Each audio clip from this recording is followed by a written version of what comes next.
Selon moi, pas si mal. On s'entend pas tous là-dessus.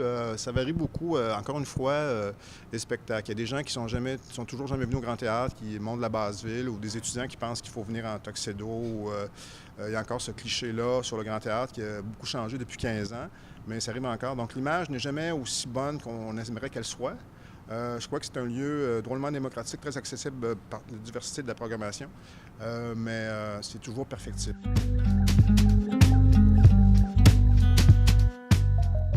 J'en ai fait venir beaucoup.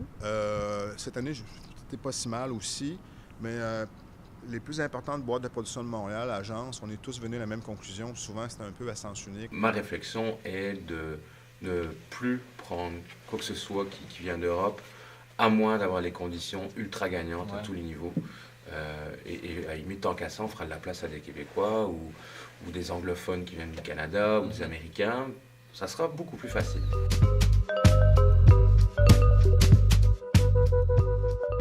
Je trouve que oui.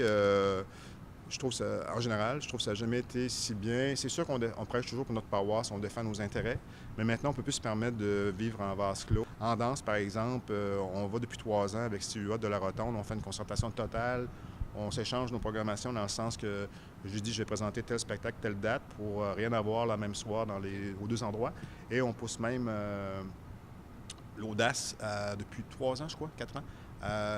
On fait des co-présentations ensemble. Je pense que les gens de Montréal nous voient plutôt comme chacun dans sa chapelle, ce qui n'est vraiment pas le cas. D'ailleurs, c'est assez étonnant de voir les tronches des gens à Montréal quand on leur dit « nous, on se parle à Québec ». Je ne sais pas si vous le savez, mais je ne voudrais pas être ailleurs qu'à Québec pour travailler dans ce milieu-là.